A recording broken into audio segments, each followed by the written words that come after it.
Okie doke.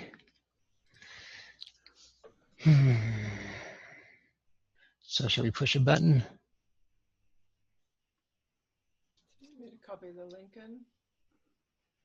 So just go to that.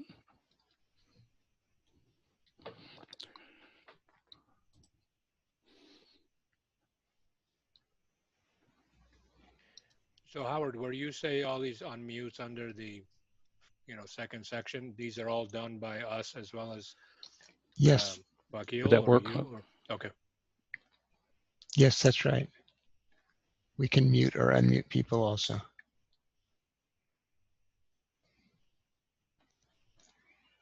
Oh, cool.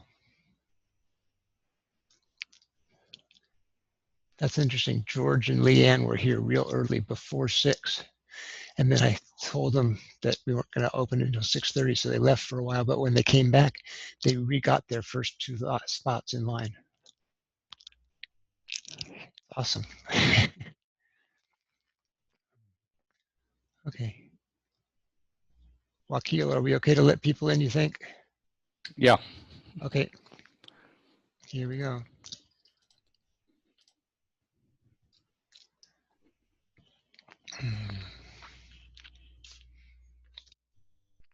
Hello.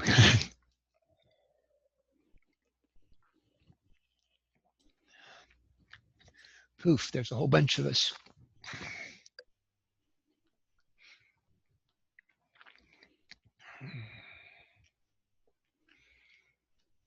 Nice to meet you, Howard. Nice to meet you too. Oh, there you are. I see you. Oak. Thanks. Yeah, Bismillah's here. Peter, good to see you. Hi, Howard. George, you found a really cool thing that when you were here real early and then you left. When you came back, you got your first place in line again. Oh, very cool. I like that. Yeah, I didn't have to go to the end of the line. Right, exactly. Yeah, it's good to know. Okay, good luck. Have fun. Thanks. Golly. Man. Ruben Shams Parker, I haven't seen you for a while. It's good to see you. You, Howard, how have you been? Good, thanks. Awesome. Nancy, hello. Mom, hello. Hello, Howard.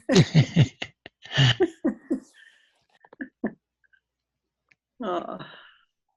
Yeah, that worked, Rahman. I saw it come up.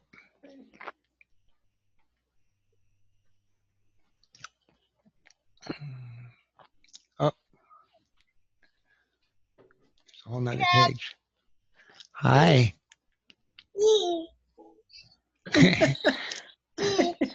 Hey, Nikki. Hi, Grandma. Hey, everyone. Hi, Gabe. Hi, Leo. Hey. Yes.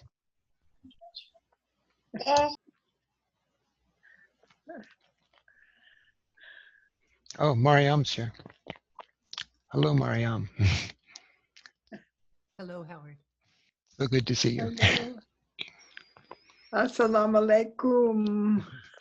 Alaikum salam. Awesome. I think we did good. Fun to see you guys. So yeah, welcome to the first online Rumi night. Wow.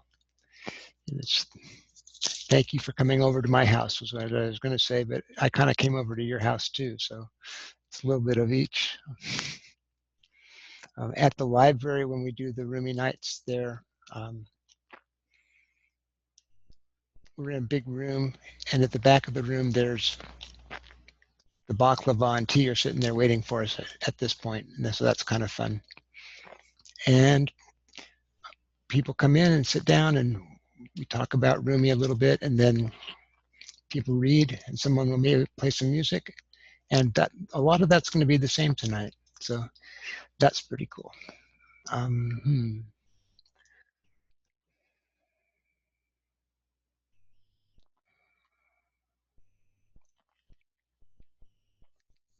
Yeah, tonight we have some real special guests. Marianne Baker is here. She's an amazing Sufi Turner. I'll wait to do her whole bio when we get to her in the show. And John and Tovas are here to play some music for us. That's the other super exciting one. So yeah, we'll do our best to minimize the wrangling of the technical stuff. This is our first time though. So yeah, we request your indulgence. I'll put it that way.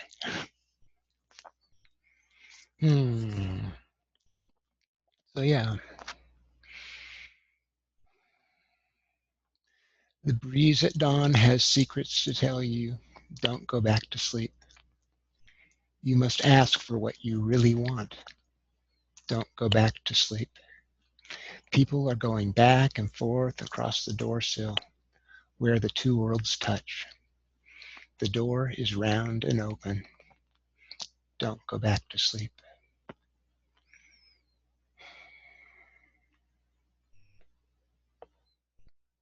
Rumi was a poet, mystic philosopher in the 13th century, and he's still relevant to our lives today, so that's pretty cool. Not a whole bunch of people from the 1300s that got to pull that trick off.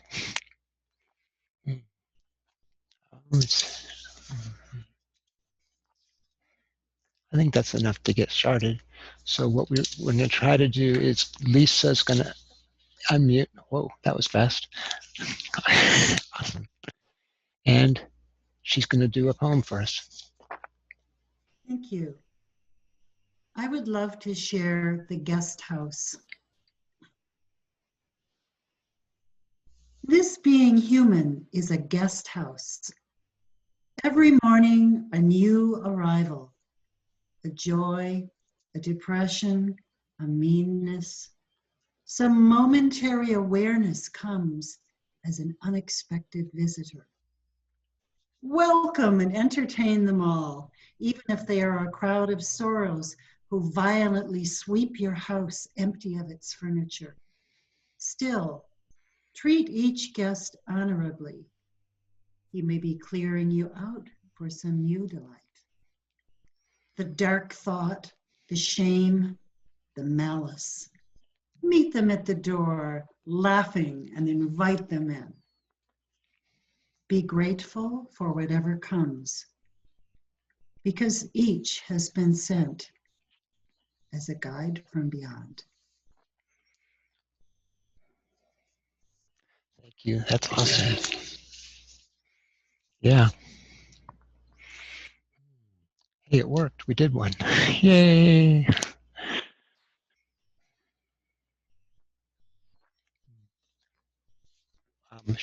Rumi, basically the last 25 years of his life was when he was writing poetry. And it's pretty much split in half. I guess it's 13 years of what became the Divan of Shams. And then at that point, he was walking along with his disciple, his top disciple, whose name is Husamaddin. They were walking somewhere, and Husamaddin said, you know what you should do is you should write a Mesnavi.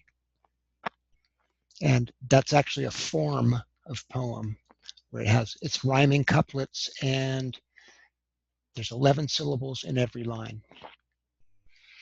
And Rumi stopped and looked at him and took off his turban, and inside he had a piece of paper. And it had the first 16 lines of a Mesnavi. Kind of cool.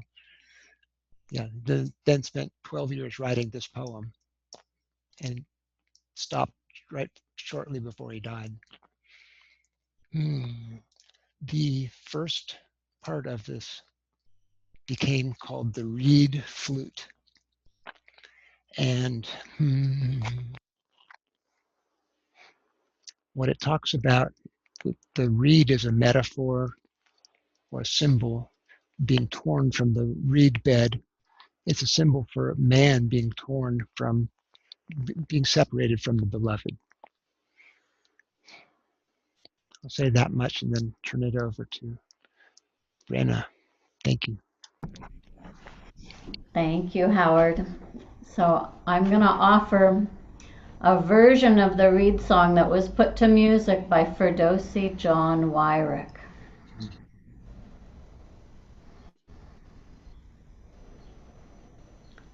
Hearken to this reed forlorn, crying ere since was torn from its rushy bed, a strain of impassioned love and pain.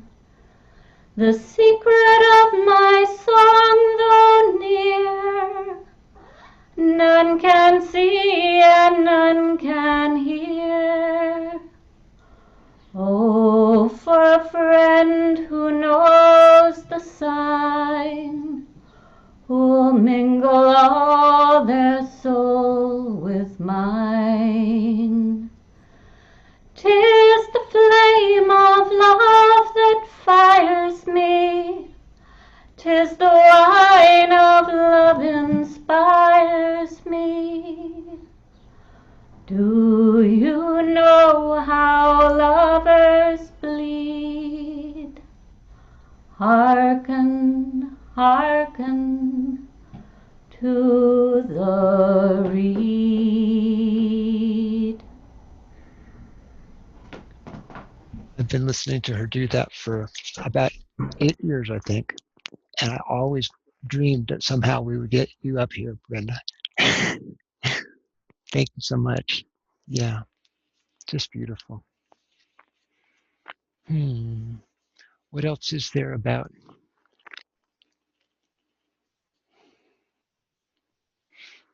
the library? Not too much. Well, I'll say just a little minute about the library. It's an amazing library here in Boise. And they let us have a Rumi night. And so we do it 3 times a year. And a whole bunch of people come together and get to play. It's very exciting. And we get a wide variety of folks from young to old and from European to Persian and other countries also. So it's really cool.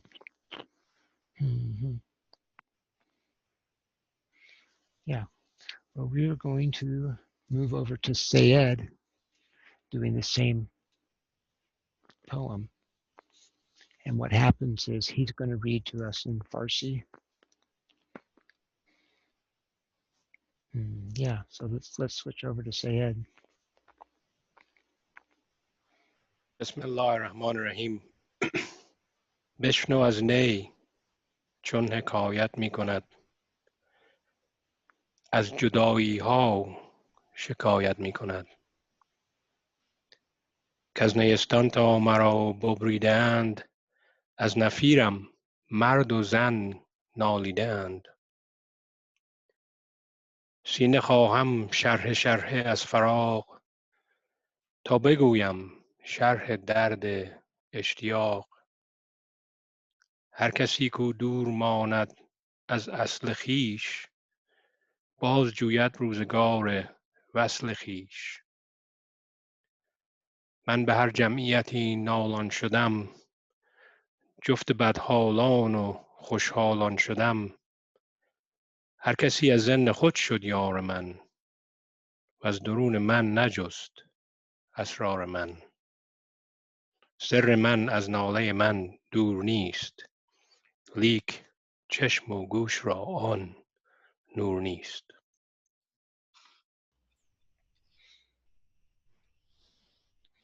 That's beautiful. Thank you, Sayed. And now we're going to have Taj read from the same section of the Mesnavi, the very first 32 lines in English. Thank you, Howard. You the bet. Song of the Reed. Listen to the reed and the tale it tells, how it sings of separation. Ever since they cut me from the reed bed, my wail has caused men and women to weep. I want a heart that is torn open with longing so that I might share this pain of love. Whoever has been parted from their source longs to return to that state of union. At every gathering, I play my lament. I am a friend to both happy and sad. Each befriended me for their own reasons, yet none searched out the secrets that I contain. My secret is not different from my lament, yet this is not for the senses to perceive. The body is not hidden from the soul, nor is the soul hidden from the body, and yet the soul is not for everyone to see. This flute is played with fire, not with wind, and without this fire, we would not exist. It is the fire of love that inspires the flute. It is the ferment of love that completes the wine. All but the fish quickly have their fill of his water, and the day is long without his daily bread. The raw do not understand the state of the ripe. So, my words will be brief.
Beautiful. Thank you so much, Taj.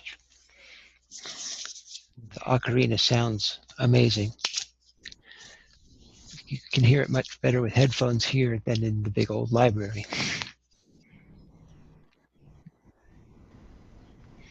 And now my brother Frank is going to do One of my favorite poems of Rumi, Gnats in the Wind. Some gnats come from the grass to speak with Solomon. Oh, Solomon, you are the champion of the oppressed. You give voice to the little guys, and they don't get any littler than us. We are tiny metaphors for frailty. Can you defend us?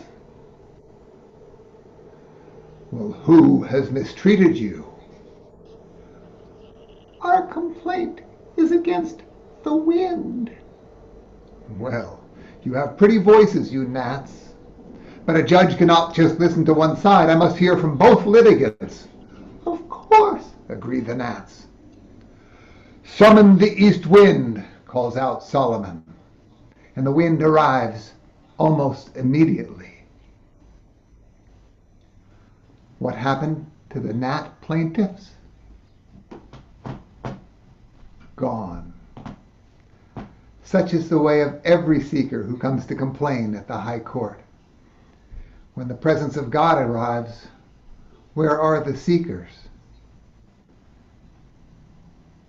First, there's dying, then union, like gnats, inside the wind.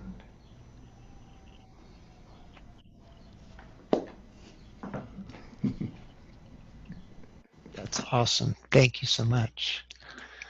We're flying through these. It's really fun. Is Ina here? Ina Patrick? She said she might be able to drop by. Sounds like she's not here. Well, I'll tell you a little bit about John and Tovas so they can get ready. And yeah, I met them 3 years ago, just about this time of year. They moved to Boise from Konya. And they're amazing musicians. And they came to every Rumi night for like a year and a half. So it was a bunch of times they got to hear them. And then they moved to Portland. How can we get them back? So we designed this virus and figured maybe it'll inconvenience some people, but at least it'll get us back, John and Tavas. Yeah, if they're ready, this would be good to switch over.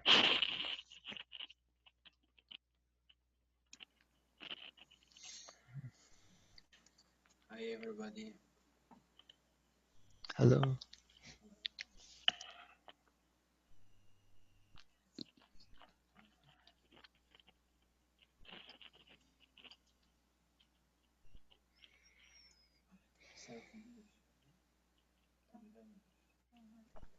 We are gonna play a song that made both of us. It's about Maulana talking to the Shams. Yeah. Hopefully say it will translate some of them.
آمدم که سر نهم آمدم که سر نهم عشق تو را به سر برم عشق تو را به سر برم آمدم که سر نهم آمدم که سر نهم عشق تو را به سر برم عشق تو را به سر برم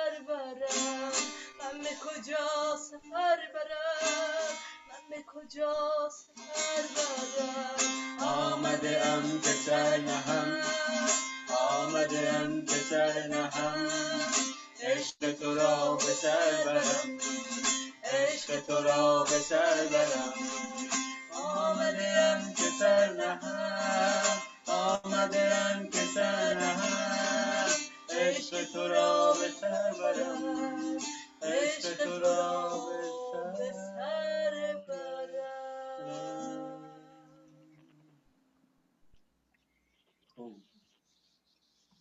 Ooh, it's so beautiful.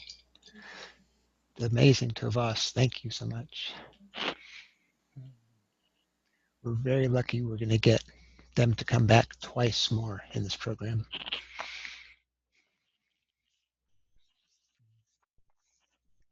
I have a little group of poems that are where Rumi talks about what you really want.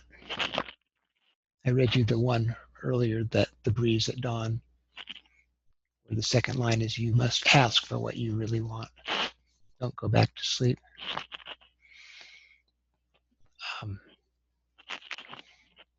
This is just a little short one. In the Mesnavi, I came across this line that it's like a haiku version. It says, ask your wish, but ask with measure. A blade of straw will not support the mountain. And it's so beautiful. Ask your wish, but ask with measure. A blade of straw will not support the mountain. We do that. We want world peace now. That would be a mountain.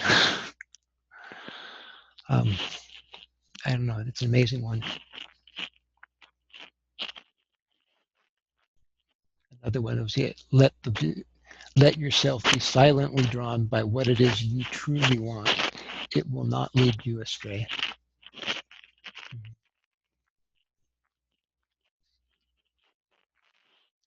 This last one here. If you want what visible reality can give, you're an apprentice. If you want the unseen world, you're not living your truth.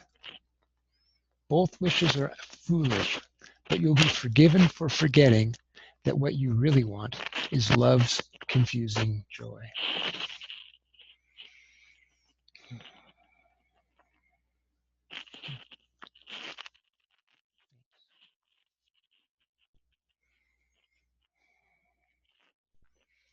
We're going to try to do what we call an oracle reading now, and that's where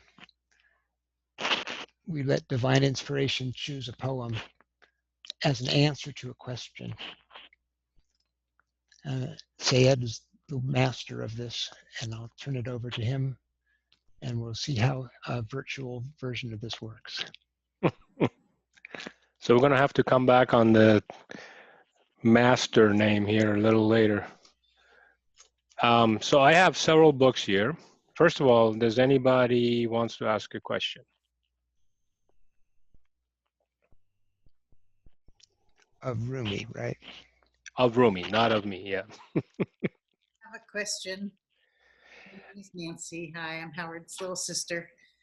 So my question is, in this time that we're in, where we all face a great deal of grief, and that grief touches on other grief, and we're all carrying, or many of us are carrying, sadness. My question is, how can we best hold our sadness without letting it overcome us? Great question. So I have one of Rumi's books here, The Essential Rumi, and somehow I was told to take that of the group that I picked up. I picked up 3 books, and this one felt the right one, and it looks like it's marked so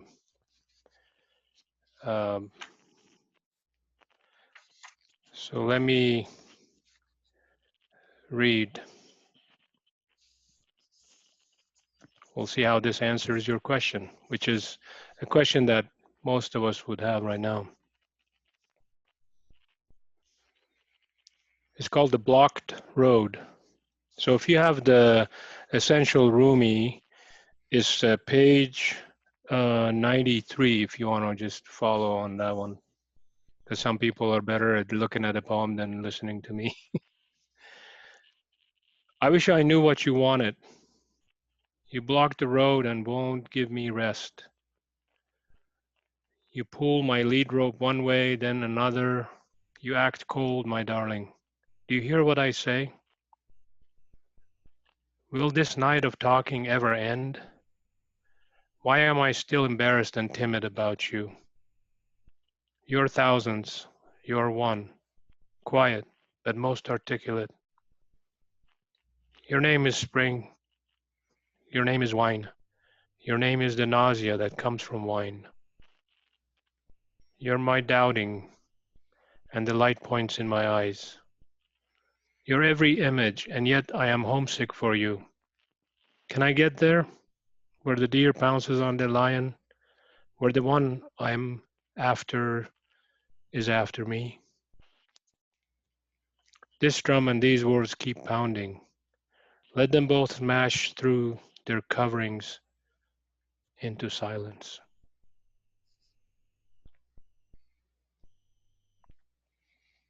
This drum and these words keep pounding. Let them both smash through their coverings into silence.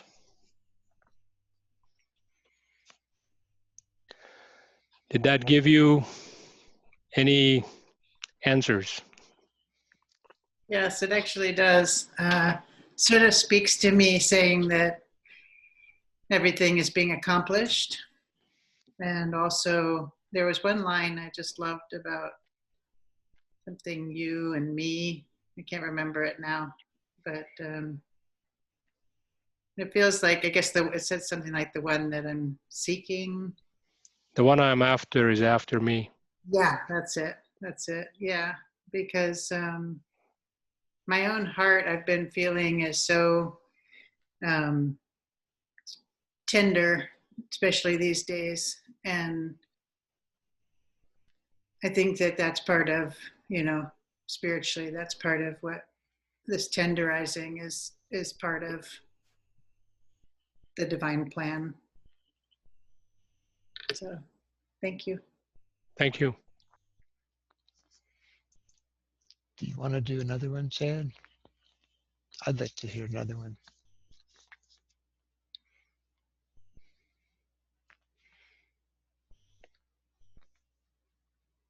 So maybe, is there another specific question, or what would you guys like to do?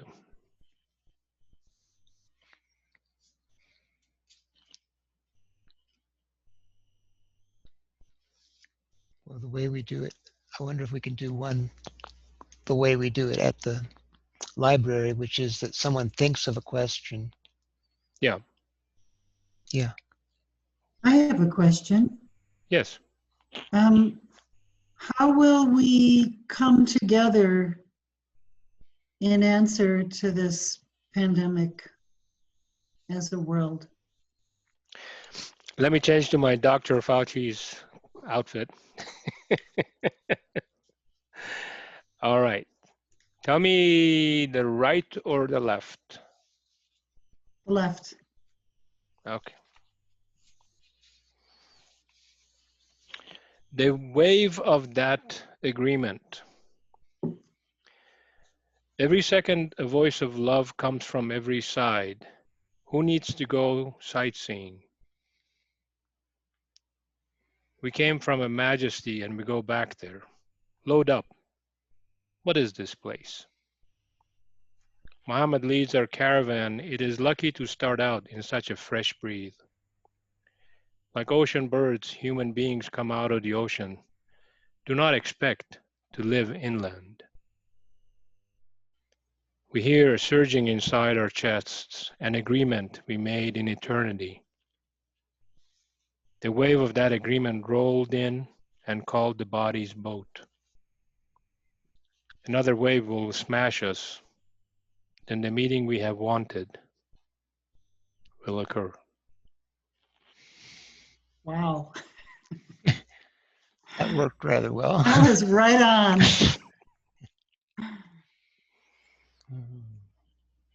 Let's do one more. All right. I'll switch to my third book. Anyone wants to ask a question?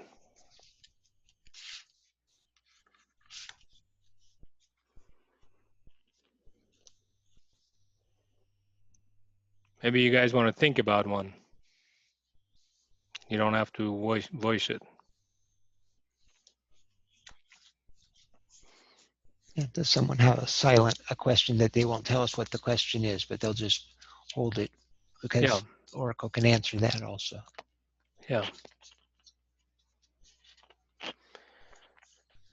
So here it is. The shine in the fields. The shine in the fields and in the orchard has become the light of your face.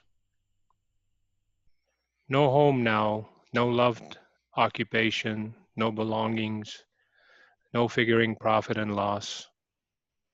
When this love comes, it is impossible to worry about honor or reputation.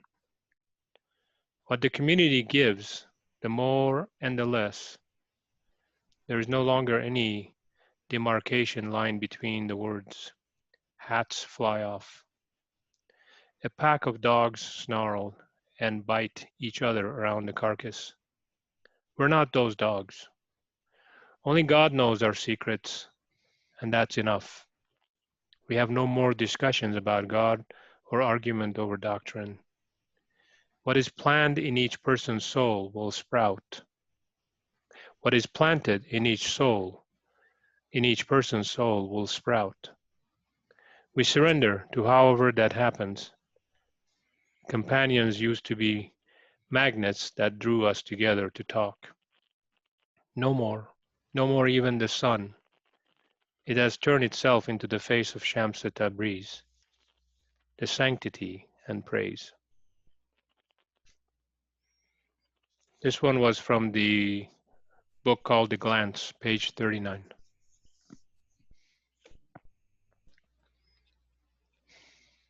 That's really cool. Thank you.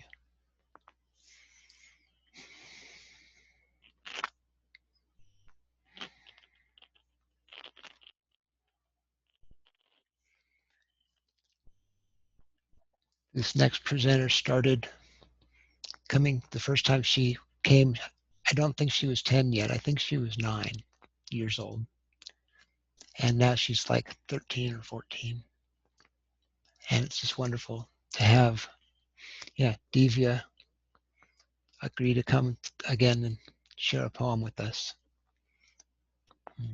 Let's switch over to her. When you whirl, your eye, the room whirling too. If you sail in a ship over the sea, it seems the sequel is running past. If your heart is oppressed with struggle, the whole atmosphere of the world feels tight. But if you are happy as your friends would wish, this world seems to be a garden of roses. Thank you, Inya. Thank you, Divya.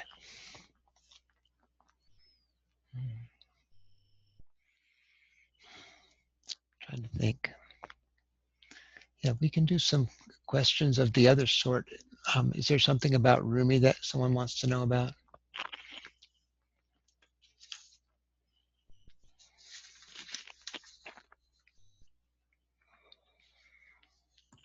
I have one. Cool. It's more of a historical question about Rumi himself, but so from my small knowledge, Rumi was Persian and at least somewhat witnessed the Mongols coming through, and that is what brought him to Turkey, if I am not mistaken. Do you know much about the journey from Persia to Konya?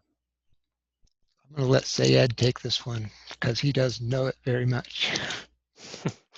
Well, I wouldn't say I know it very much. I wasn't there, even though my face looks like I am that old. But so he was a very young man when his father decided to move the family as the Mongols were on their way to Persia. So they were living in a city called Balkh, which is in Afghanistan currently, but at the time it was part of the Persia. It's very close to the northern state of Mashhad. Anyway, the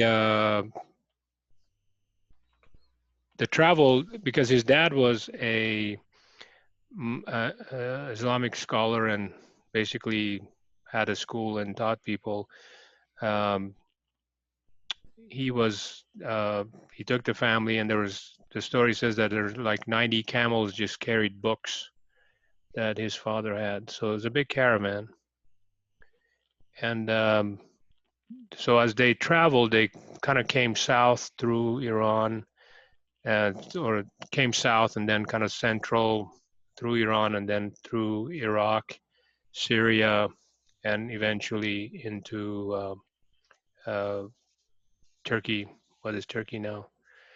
And I think that trip may have taken about 10 years. So he was very young when he left, and on the way there are stories about other famous poets and people that he met that influenced him, or they already saw him as something that will be great in the future. Because there's one, I think, one saying person that saw him was saying, "Oh, here," he saw the dad and says, "Oh, here comes the sea, and there's the ocean behind them," and he was referring to Rumi. So when they got to Konya, Rumi, when his father passed, he was only 24. So at age 24, he took on a very huge responsibility of running the school. And as he aged and became more influential, even the Sultan of the area was one of his students. So in a way, he was above all people in that area. He was very influential. By the way, I like your middle name. You talking about Shams? Awesome. Howard, there's a question in the chat box here. Uh-huh. It says from Mike, a current way of thinking about consciousness is to confront the shadow within. Does Rumi have his own version of what the shadow is or how it works?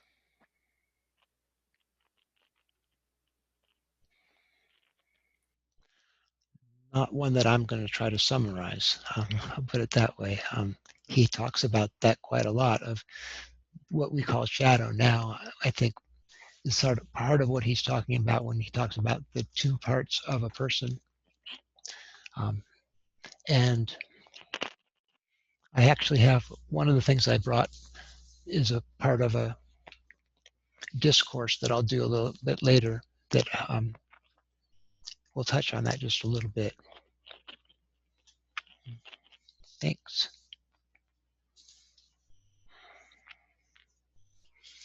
Well, we can move over to Mariam.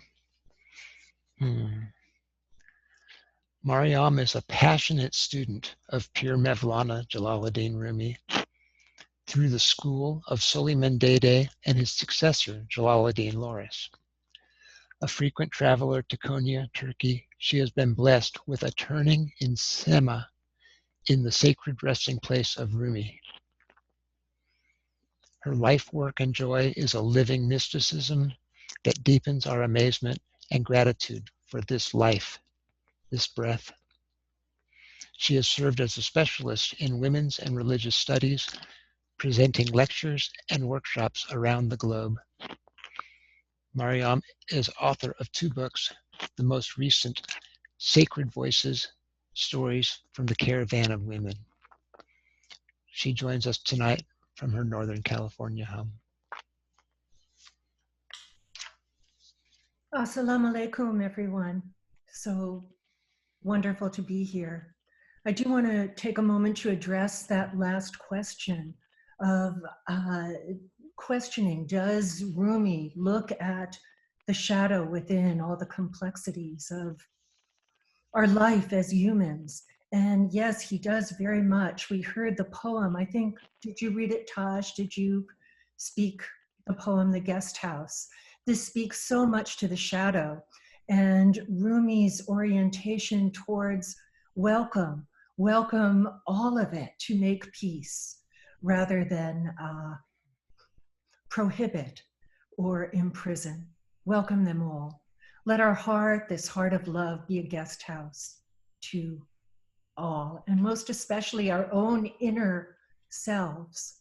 And so myself, I see so much in the work of Rumi, this psychology of love, a psychology of healing ourselves as human and taking us beyond into a next step, perhaps, of evolution. He says about that, what you cannot imagine, I shall be that. So I've been requested, I think I've got it right, Howard, to talk a little bit about the origin of turning, a little bit about perhaps Rumi and his beloved friend Shams. A poem that's rattling around perhaps in my heart and mind and body at the moment is, I think we might all know it, out beyond our ideas of right and wrong. There is a field, I'll meet you there. And we can let the beauty we love be what we dare. There are thousands of ways to kneel and kiss the ground. And so part of the practice of Rumi's life and of the Mevlevi is very much walking in the footsteps of Prophet Muhammad, peace and blessing be upon him, who says, die before death. And Rumi in all his work talks about this so very much in those first 18 lines of the Masnavi. He takes his journey and is in a place of death and then is reborn when he discovers love and unity and union. So let's take a moment to, we don't need to go down and kiss the earth, just take a moment to embrace our heart. I'm going to be sharing a little bit of some Mevlevi practice. Let's take the left arm and let it embrace heart, letting fingertips rest gently on that shoulder. And taking the right arm, again, embracing heart. And just take a moment, letting the head rest down towards the heart. And in the Mevlevi, we focus on the physical heart more than what might be called that, the heart within the central chakra system. So the head of the Mevlevis, of the Semazens, rest slightly towards the left, where our physical heart is. And let's just take a moment to set an intention. What a wonderful opportunity to all be together to focus on this incredible lover, Pir Mevlana Jalaluddin Rumi, and let us take an intention to discover and deepen our understanding of Rumi's words, his philosophy, his reality, and discover more of who and what we are. Amen. Amen. So,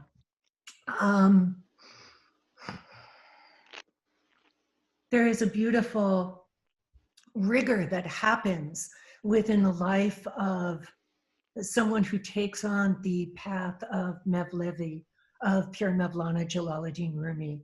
The rigor being to follow what he says. Give me burning, burning, burning. Well, gosh, I'm too tired right now. I'm too tired to turn. I'm too tired to love that person. I'm too tired. And he reminds us again and again, and we heard this. I'm sorry, I can't remember who read this poem about the fire of love continuing to ignite our breath, our purpose, our intentionality to discover who and what this is all about, this wonderful ongoing question. So, just a couple more minutes before we're going to have the opportunity to all stand up if we wish and turn a little bit. The Mevlevis, in honor of Mevlana and the path of the mystic, we turn to the left, except perhaps that one who would be holding what's called the post. So when we get up to turn to this beautiful music of Ishq, of love, let us turn to the left. And right now I want to share with you a few arm movements. We're in no ability in this setup to look towards our feet, just let the feet be relaxed. But with the arms, let us start with the embrace of the heart. So please join me if you wish to. And from that place, we're going to take the palms of the hands and we're going to let them, Rumi says, come sweep out the chambers of the heart. We're going to let the palms travel down over the center of the body. And we're going to let go as we come to the earth. And then as we inhale, coming up and up and up, stretching, stretching, stretching. And as Mevlevis, we allow the left palm to be downwards, the right to be up, symbolizing our openness to receive love, to say yes. Let's take a moment to just consider, when was the last time my heart was closed to love? So with our right palm, this symbology within the body, we say yes to all the love in the universe. We allow it to travel through the body, through the mind, through the heart, into the feet. And as it passes out into the left palm, fingertips point down towards the earth, representing fulfillment of our dharma, our purpose on the earth, this planting of love, of forgiveness, of wholeness, and presence of life force in this moment that we have in the body of humanity. So let's do that again. So we can do it and repeat it if we wish to when we stand up. We're going to take a moment of stillness. And then as we exhale, we let the palms of the hands come down. We let go into the earth of anything that no longer serves. And then we inhale, bringing up all that beauty that Rumi talks about, all the love, the forgiveness, the longing, the deep, deep longing for union. And we allow, as we stretch into the heavens like a star, the right palm is open, receiving love, and the left hand, fingertips pointing down. So let's come to closure for a moment. This is our place of rest as we embrace heart. If you get tired, the music is beautiful. If you want to turn in your seat, very wonderful to just sit and turn, feeling ourselves turning as the sun and the moon, as the earth turns. Rumi says, we come whirling out of nothingness. The stars make a circle, and in the center, we dance, we turn. Let the beauty we love be what we dare. Anyone have any questions before we have some beautiful music to turn to? There was a question from Lisa of what is a Mevlevi? Okay, thank you, Lisa. A Mevlevi is one who is in the discipline of Mevlana Jalaluddin Rumi. It's a person, a student, who chooses to look to the work of Rumi not only his poetry, also how he lived every day and what his practices were with his students and in his family home. So a Mevlevi is a person who follows Rumi in a very full sense, in a very disciplined sense. And depending on what one's community is, it can be more or less disciplined. I hope that answered your question a little bit, Lisa. Thank you, Mariam. Is there another question? So the Mevlevis, the whirling dervishes, we might turn for an hour, 2 hours, take a little break, drink some coffee or tea, come back, do what's called zikr, a ceremony of singing and dancing and beautiful music, repetition of what are called the beautiful names of the one and only being, and then turn again for a few more hours. So it does take a certain amount of rigor. And then, as I say, please feel free to turn in place where you're sitting, or just even do rhythmic movements. Let's try this for a moment together. Just letting the body bow down to the right, and then back and rest, and even believe, have faith that we can fall into the arms of the beloved, and then lean down, bowing to the left. Another wonderful movement of remembrance that a lot of Sufis use to stay centered in the heart and to welcome the entirety of the universe,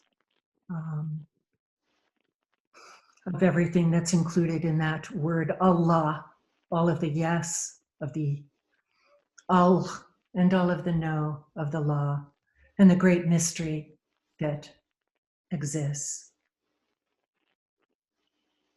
Thank you.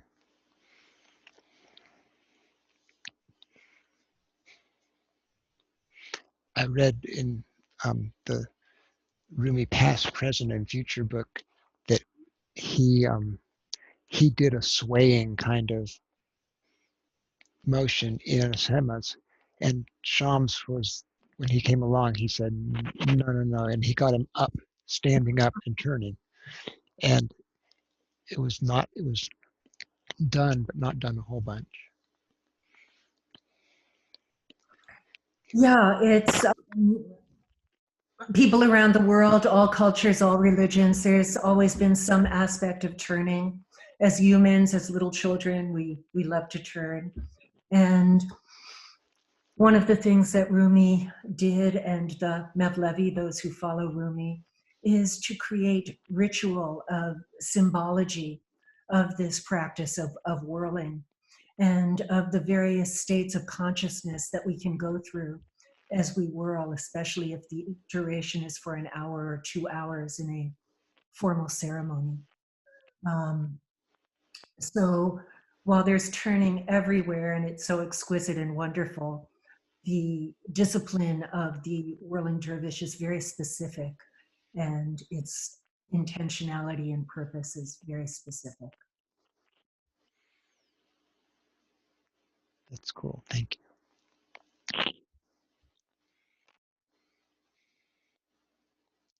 One question for Sayed, and then you can get some turning. Yeah. It says, what was wine about for Rumi?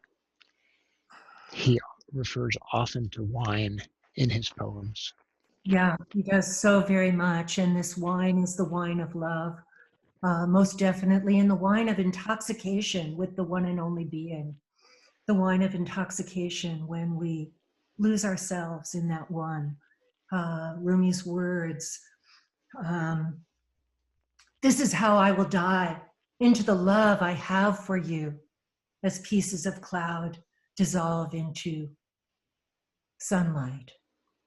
Hu, Allahu. So what is this wine? The Sufis sometimes say, pass the cup, and drink it down.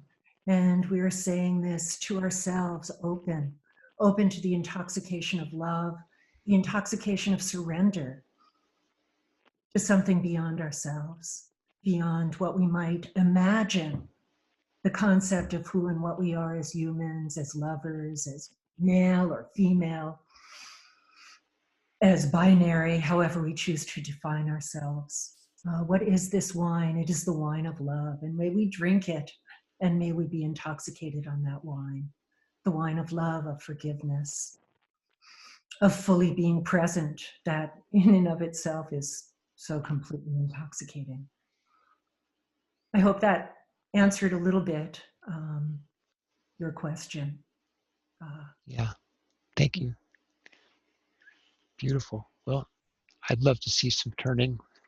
We're going to try, this is one of those technological things that we're going to try, which is Mariam is going to turn. Well, I hope we're all going to turn. Okay, thank you. Yes, and perhaps if I'm in this capacity again, I'll have someone else here who can help with full body so we can see each other a little bit better. Good. Thank you. So we'll enjoy sitting and turning gently, listening to Jean and Tovas.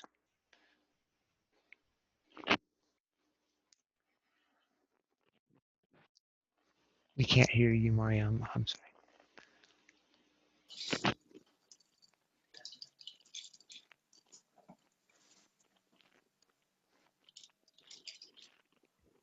Okay, to close this section before we start turning, Thank you. please bow with me to one another and to our own heart, our own reality. Rumi says, there's no one more precious than you. Wow.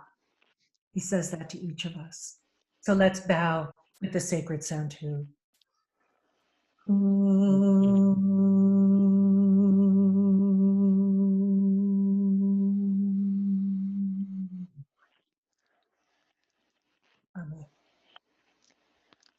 Amen.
Thank you so much. That was amazing. Thank you, John and Tavas. Thank you, Mariam. We can't hear you right now. Thank you, John and Travas, so much. Thank you, everyone. Yeah. We'll turn it back over to Sayed and see what additional thoughts or poems he has for us.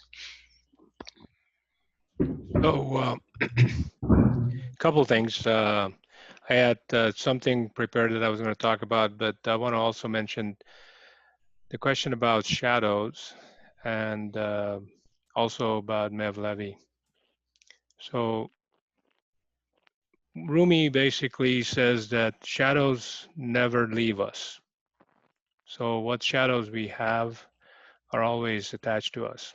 And he does that in the poem, explaining that when you walk, you know, your shadow never um, leaves your body. It's always attached to you when you look down, but it's sometime in front of you, sometime in the back, sometime on the side. That is the smallest when there is full light above you. So his way of saying that even though we cannot get rid of our shadows, and it's madness to think that we can, that if we are shining full light, they will be that their smallest, and that's I think the best way of looking at our shadows and how we can deal with them.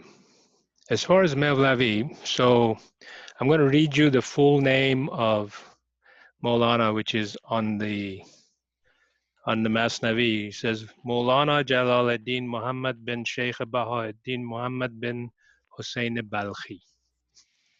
So that's his name. And then underneath says Mashhur, which means famous, bin Maulavi.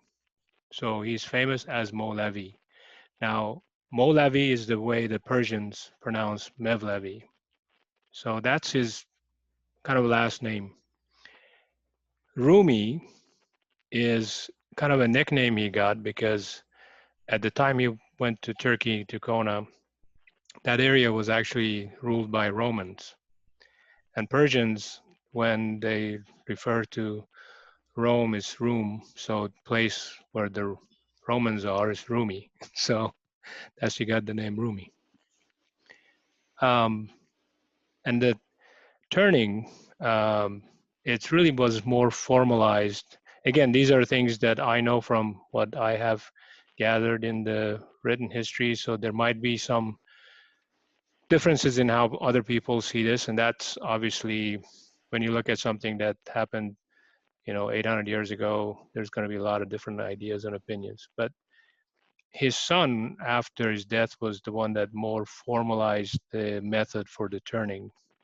Rumi himself was not as strict as to the technique or the idea, but the style was more formalized by his eldest son after his death. So that's what I know. Thank you, Sayed. Now I wanted to read a poem for you guys, but before I do that, I wanted to kind of set the stage for why I chose that poem, because there's a question always about where is, what's the relationship between Shams and Rumi? And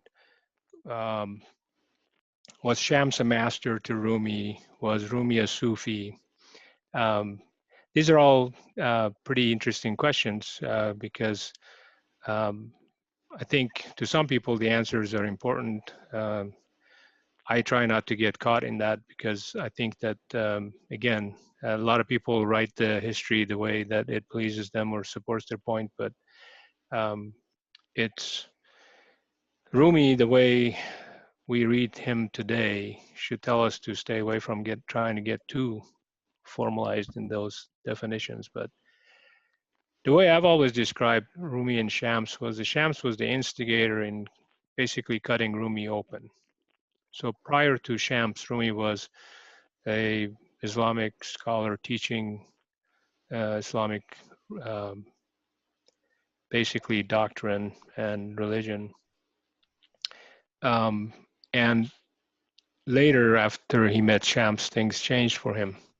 Now, some people say he was not a Sufi, but through his poetry, you could tell that if he wasn't, obvious in terms of, calling himself a Sufi, he was definitely in the way he saw the world, because there's a kind of a paradox in when we talk about masters. So there are a few Sufis that are famous Sufis from the time before Rumi and around that time that were actually executed for their belief. These were Muslims, but because of the way they saw God and their relation with God, they were basically blamed for blasphemy and put to death as a result. So you would think, well, Rumi, if he did the same, he would be in trouble as well. So he somehow was lucky not only to have support of all the religions around him, but also the support of the Sultan, because the sultans normally listen to the imams and the sheikhs that were around, and if somebody was going too far to the left or too far to the right, they didn't stay with that system. But the paradox for Sufis is that, again, in my way of thinking, a true Sufi doesn't have a master, because mostly when we look at masters, they have some kind of a dogma that they teach. And the interesting thing about dogma, if you look at the ancient Greek definition of it, is something that seems true. Now, I've never seen a religion that says, we think our stuff it seems true. We will suggest you look at a couple other ones just to compare.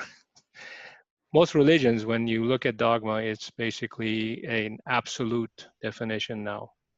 So a Sufi would have a hard time to look at an absolute definition, because any way that we describe something we don't know in a way that we know absolutely is going to get us the wrong place. You would ask, well, what does that look like? Well, let me give you a contemporary example. Right now, we're dealing with COVID-19 issues.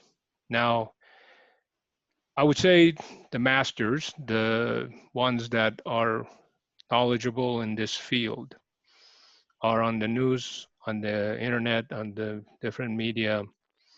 And of course, you listen to them, and there's thousands with 1,000 opinions. And you think, okay, which one is right? Because these are supposed to be the ones that know. Who do I listen to? Who would get me out of this mess? And of course, by now you're thinking, well, there's nobody really knows where we're going for sure.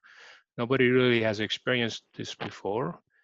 And therefore, anything they say at best would be a good guess. Some are a little bit more educated guesses than others, but there's no absolute truth that they could hang on to this and say, this is the way. So it's like something that seems true, but we need to figure out. So imagine if getting out of this COVID-19 and getting to normalcy is similar to what we're trying to do, is getting out of here to get home. So no matter who you listen to is going to give you an idea that they think is correct and is the way. But a Sufi would say, no, I would let something inside me, the love that I have in my heart, the understanding that I have of the friend within me, be my guide, be that master. And if I can and will stay with that, I might get in trouble. I might be an outcast. I might be, punished. I might, whatever happens to me. But if I let that be, I will get home. So that's kind of an interesting situation with how we find ourselves and how we can explain this relation between Shams and Rumi is that somehow Rumi got cut open by this master, which, by the way, they say Shams was looking for a master student, not just any student, but a master student. So he was looking for somebody that was ready on the, edge, and so he could push him over. And the one story says he actually met Rumi when Rumi was 21, but he ignored him because he thought he wasn't ready. Later on, he met him when he was in his 30s, but reminds me of the Yoda and Skywalker. He's like, you're not ready for this. So let me read you a poem. This might give you a little bit more background into what that internal master that we should heed to and listen to that would guide us. And, in this journey, we may lose our head. And if you do, that's great. That would be the beginning of a great time. So here's the poem. Would you bow? If the friend rose inside you, would you bow? Would you wonder where that one came from and how? If you say, I will bow, that's important. If you answer, but can I be sure? It will keep the meeting from happening. As busy people rush there and back here murmuring, now I know. No, I don't know. Have you seen a camel with his eyes covered? Turn and walk one way, turn another. Be silent and revolve with no will. Don't raise your hand to ask anything. Holy One, sitting in the body's well like Joseph, a rope is there in front of you. Lift your hand to that. A blind man has bought you for 18 counterfeit coins, empty metal cups banged together, and the full moon slides out of hiding. Make one sound, please. You're the precious hyacinth that the sickle will spare, not the wheat plant Adam ate. I remind you with these poems to dress in the flower of God's qualities, not your torn robe of self-accusations. I remind you with these poems to dress in the flower of God's qualities, not your torn robe of self-accusations. Thank you. That was nice.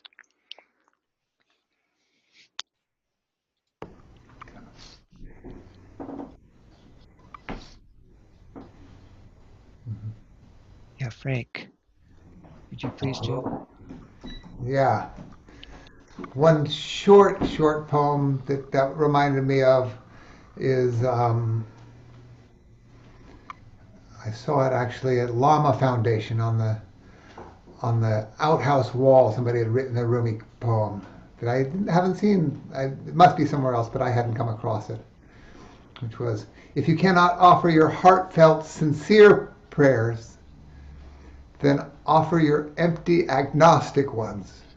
For God, in His mercy, accepts bad coin. And then this piece I told Howard I would do for you. Hope you enjoy it. Past, present, future, what is it? The ball going up? That's the future. The ball coming down? That's the past. That elusive moment where the ball is neither rising nor falling, that is the present moment. Now.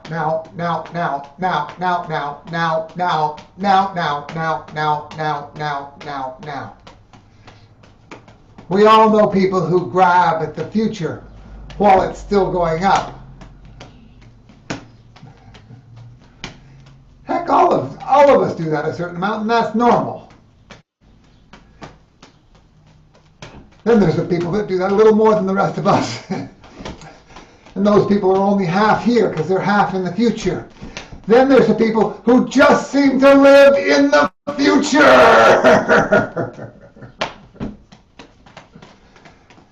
Then of course, then there's the people who just live in the past.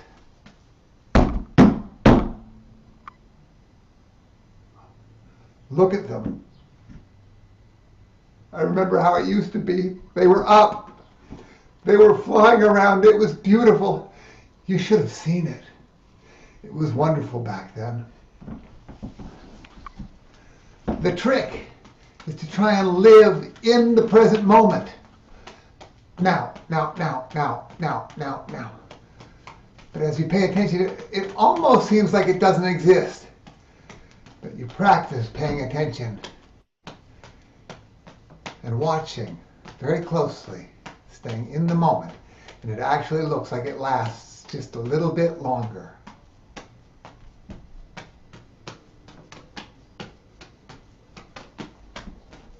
Until, yes, it is possible to live in the present moment. In the words of Rumi, the clear bead at the center changes everything. There are no edges to my loving now. They say there's a window that opens between two people, but if there's no walls, there's no need for fitting the window or the latch. Yay. We'll wave our hands. Yeah. Woohoo! Thank you, Frank. Oh boy. Have another piece here. This is, I said, from a discourse. The discourses are pretty amazing. Rumi would talk to people who come from all religions, old, young, and listen to him talk. And there's people who wrote down everything he said. There's scribes who transcribed it, and they got to keep them. But this is just him talking.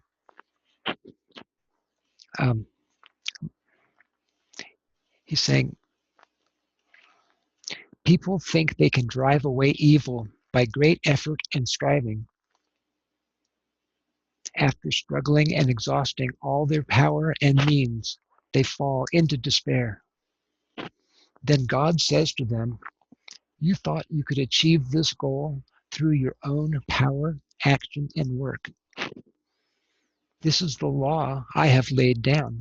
Whatever you possess, spend it in our name. Then our grace will supervene. You must journey upon this infinite road with the feeble hands and feet that you possess. I know well that with feet so feeble, you can never accomplish this journey. Indeed, 100,000 years, and you will not be able to accomplish a single stage of this journey alone. But even as you collapse and fall with no strength left to struggle farther, then our loving breath will carry you on. Even a child, so long as it is a suckling, is carried in the arms, but when it is grown, it's free to walk. Now in this hour, when your powers have left you, when your own means fail, behold our graces, our gifts, and our love. You will not witness even an atom of such blessings after 100,000 years of personal striving.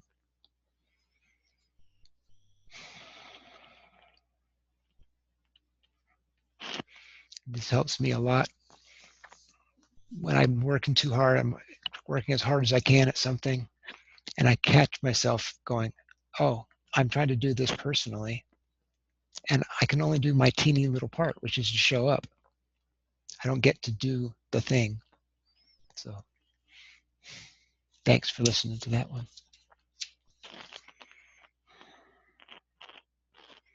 Yeah, this has been wonderful tonight.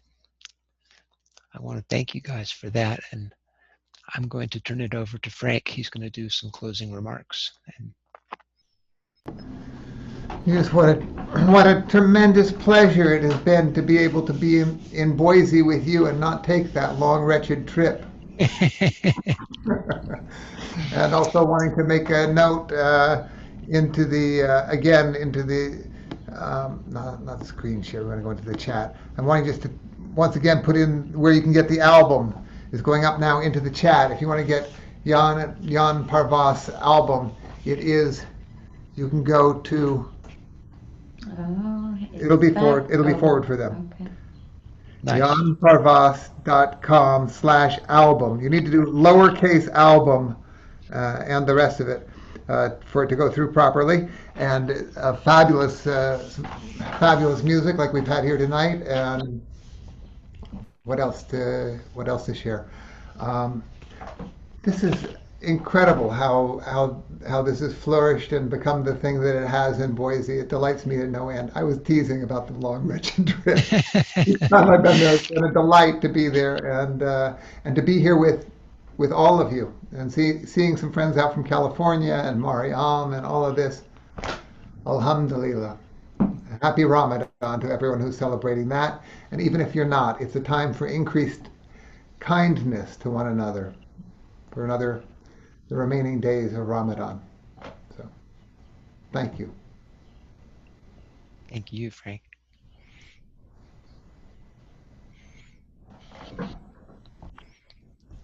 going to move over to John and Tovas with the closing music. And I wanted to say to everyone that this has been, for a first time at doing this has come out pretty darn good. So thank you guys very much. And John and Tovas, please play us some more music. That first one is on the CD, wasn't it? The one that Tovas you wrote? No, it's not on the CD. Okay, the next CD perhaps.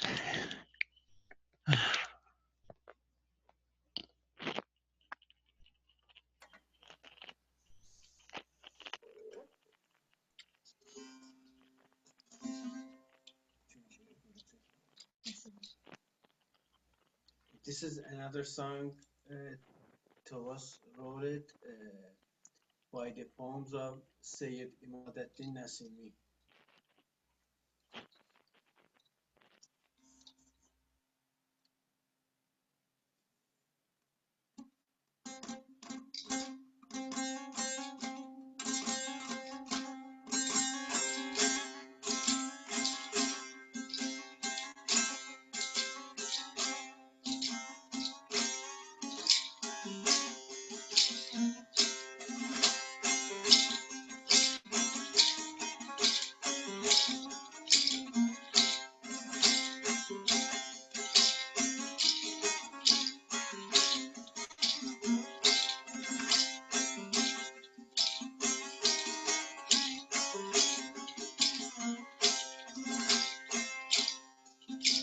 Şehla gönlüm perişan oldu sensiz.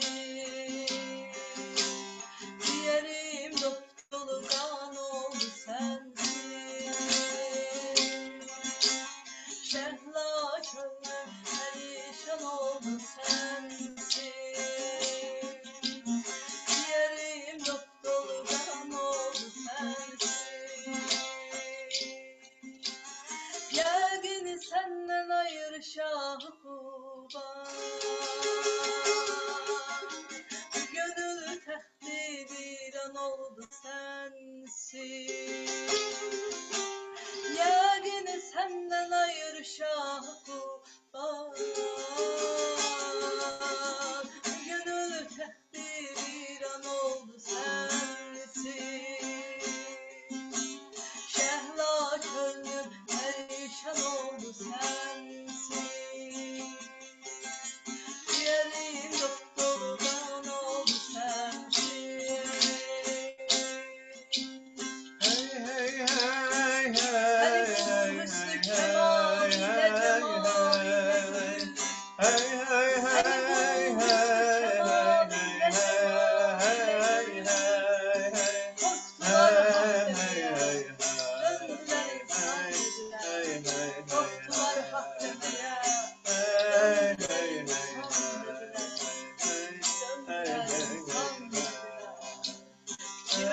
benzersen seni mahi peyker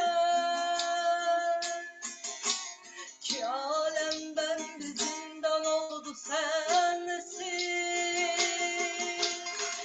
benzersen sen mahi peyker yar ki alem bende zindan oldu sensin gözüm yaşı tuttu cihanı ey can gören aydır ki tufan oldu sensin gözüm yaşı tuttu cihanı ey can gören aydır ki tufan oldu sensin Şehla gönlüm perişan oldu sensin Ciğerim dop dolu kan oldu sensin Şehla gönlüm perişan oldu sensin Ciğerim dop dolu kan oldu sensin Ciğerim dop dolu kan oldu sensin Ciğerim dop dolu kan oldu sensin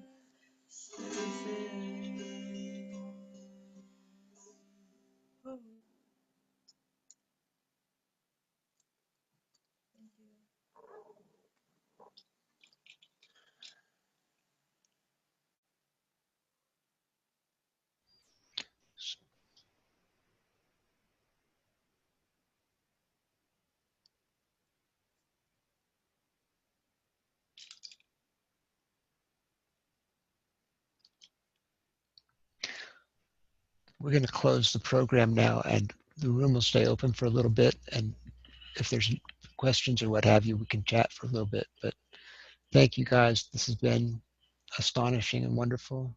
And ooh. Thank you, Howard. Smashing success, Howard. Thank you. Thank you too. Yeah. Amazing. Complete delight to be part of it. Thank you for including us. Yeah. Yeah, Awesome. like that.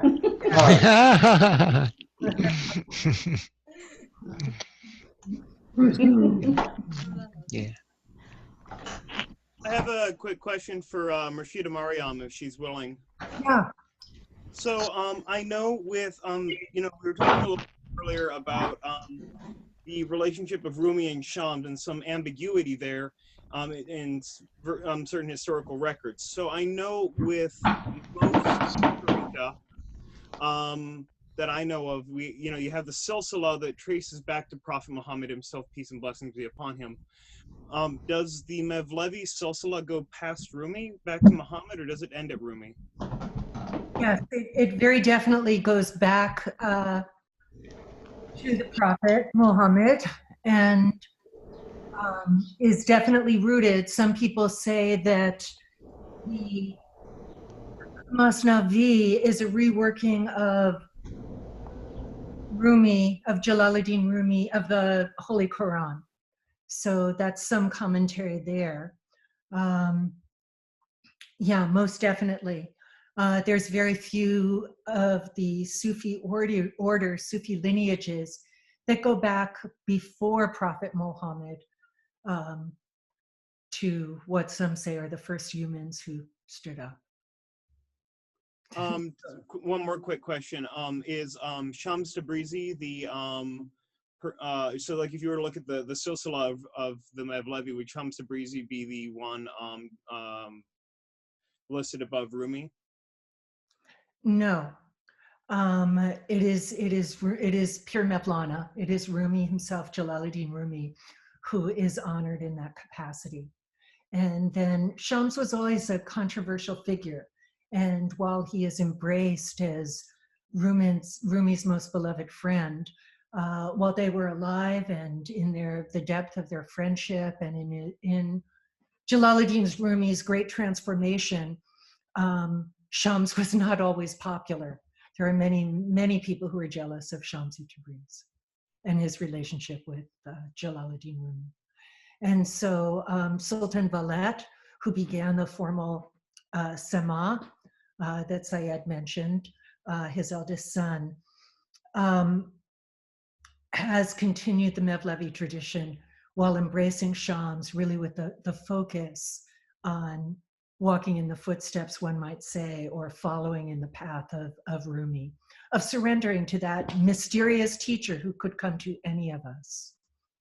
And with grace does, maybe in our dreams or in some little way with those gnats that Fazl Frank talked about. Yeah, so good question. Good question.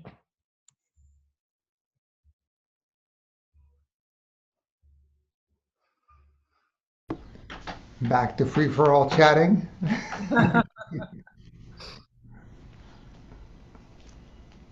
It was amazing to me that you had Portland and and Mill Valley together in one. San Leandro, California. Well, and Shams, are you in St. Paul or Minneapolis? And Malika in Lawrence, Kansas?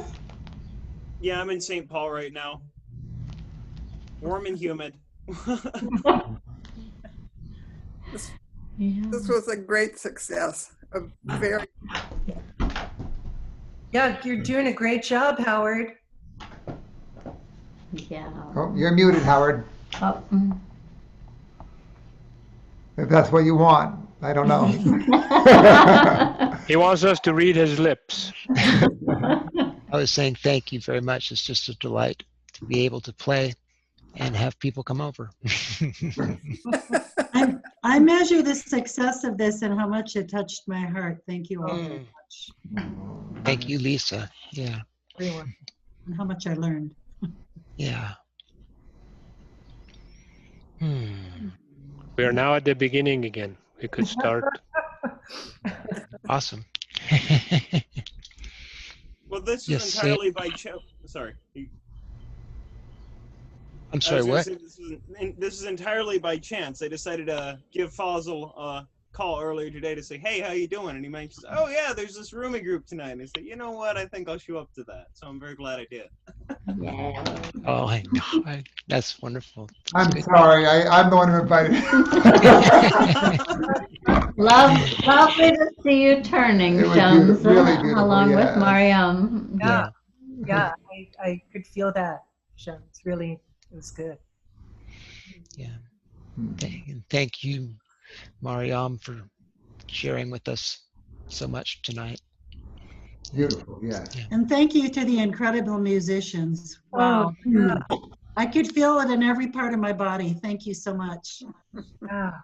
And the singing of those first opening lines. Wow. Exquisite. I've never heard you do that.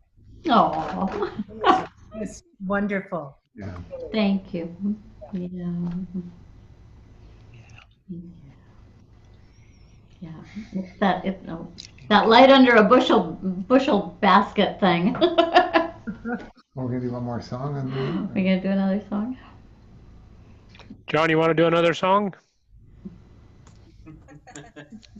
Somehow click out from. How about, please? You want to do I'm Mesto. drunk and I don't know who's going to take us home? Mesto Devani. I'm drunk and crazy. How many times I told you don't drink so much? This one that he's talking about. Pass the cup. No, the one that he's talking about, when these guys came to the Rumi night, they started singing this song, and when they came around to the chorus, the Persian people in the audience knew it.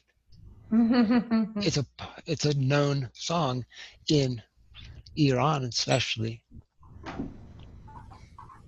Yeah, a lot of the Molavi songs are sung, as music on the radio and, with traditional. So a lot of people are very familiar. Yeah. I would say there is probably maybe 3 or 4 Persian poets that are their poems are sung normally on radio, and so this Yeah. one was one of the famous one. Basically, he says, "I'm drunk and crazy, and who's going to take us home? How many times have I told you, have a few less cups?" That was the chorus, and